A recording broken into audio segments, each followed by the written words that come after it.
es tā braucu par šejienu šo pasākumu, domāju, ir 50 gadi, daudz vai maz. Droši vien, ka mēs varam skatīties ļoti un dažādām plaknēm, ja mēs skatāmies visu pasaules kopēju attīstības vēstures, tas tāda špica, ka vien ir, runājot ugunsdzēsēju valodā. Bet tas svarīgākais, ko es šodien gribētu no sevis uzsvērt, ir tas, ka praktiski tā ir viena no kustībām, dienestiem, ko ir izveidojuši nevis tikai kāda valsts vara no augšas ar kādu savu ukazu vai tam līdzīgi. Pamatā šī ideja un vajadzība ir nākuši no pašas sabiedrības, kā jau dzirdējāt, no uzņēmējiem, no ierēģiem, visas tās no vietējās sabiedrības, kā nepieciešamība beidzot visiem kopā cīnīties pēc šo, jau kura gadsimta pēc kādu lielāko sērgu. Patiesībā ugunsdzēsēji ir tie, kas piedod man kolēģis Jānis, pastāvīgi cīnās ar gadsimta noziedznieku numuru 1. Jo es domāju, ka neviens nekad nav atņēmis tik daudz dzīvības vai nozadzis tik daudz materiālu vērtību, kā šī parādība, un vienlaicīgi arī bez viņas vēl iedomājumi ne pasaules attīstība, ne reāli progress kā tāds. Tāpēc kopumā gribu teikt paldies visiem, kuri visu šo, teikšu arī 150 gadu laikā, to visu ir darījuši un virzījuši, un daudz to ir darījuši no brīvas gribas ar saviem līdzekļiem atbalstot, ne tikai saņemot atalgojumu. Tāpēc tiešām paldies, un tāpēc mēs arī šeit gribējām redzēt visus tos, kas arī šobrīd ir dienestā, visi tie, kas ir bijuši dienestā, bet neteikt, ka veterāni, tāpēc, ka dienestā vai tu esi vai tu neesi, vai ne? Labi, slavu. Tieši tā. Tā, tieši tā. Lūk, tāpēc tiešām kolēģi bijušie, esošie un nākošie, un mēs redzam daudz arī jaunatnes šeit, kuriem ļoti liela interese par to visu. Būtībā paldies jums par darbu, ko esat ieguldījuši. Paldies par to, ko esat gatavi darīt šī dienesta attīstībā.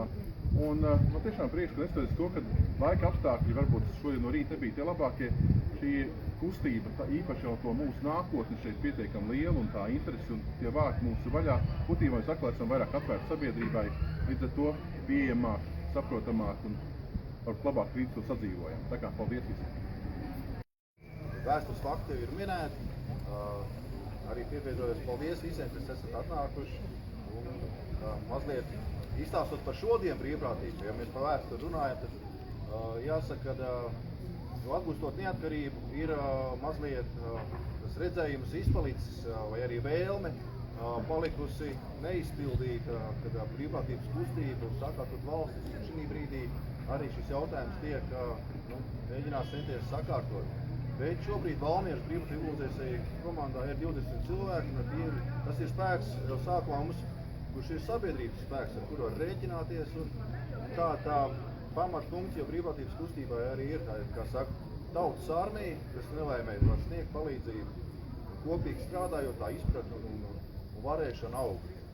Tāpēc šodien 150, tas ir tas robežštabs, pie kura apstājās, kārtējais robežštabs, pie kura atkal apstājās un atcerās to, kas ir bijis, kā ir veicies kavēties pozitīvās atmiņās. Tā kā visiem jauku pavadīt šo dienu. Paldies! Jā, pirmais ir tas, ka ir jāapsveic ar apaļu jubileju, bet jāsaka kaut kā interesanti. Pilsētai 743, ugunsdzēsējiem 150. Tikai. Jā, tikai, kaut kā 600 gadi tur sanāca, ka iztikā bez, bez tiem savākniekiem, vai kā bija, tā kā. Bet, protams, patreizējā brīdī viss ir daudzkārtīgi mainījies un tā pasaule ir pavisam savādāka un bez valsts ugunsdzēsības un glābšanas dienas mēs, protams, nekā sev neiedomājamies. Jebkuras pilsētas, jebkuras apdzīvotas vietas attīstība ir un cilvēku drošība ir ļoti no tā visa ir atkarīga. Bet liels prieks bija par to, ka vakardien pilsētas gājienā jūs arī parādījāt savu varenību un bija ieradušies visi. Pat viens otrs transporta līdzeklis izskatījās uz 50 gadiem, bet vēl aizvien ļoti labi kops un kustībā. Tas ir prieks par to, ka tomēr tā tehnika ir ļoti izturīga. Un, protams, ka mēs varam justies ļoti droši. Un par to jums paldies visiem, kas ir šeit iesaistījušies, un visiem atbalstītājiem, kas ir ieradušies no citām pašvaldībām. Un nav tā, ka es galīgi tukšām rokām šodien, tad mēs ar Jāni kopīgi patreiz tā dāvana briest un būs transporta līdzekļu veidā. Un ekipējuma veidā. Tā kā kaut kādā pēc kaut kāda laika tā dāvana arī šeit līdz tejienei nonāks. Ja, tā kā. Jo mēs ļoti labi saprotam, ka nekā mēs viens bez otru nevaram, tāpēc arī Tas labi, pēdējie 150 gadu kopā. pēdējie 150 kopā. Labi.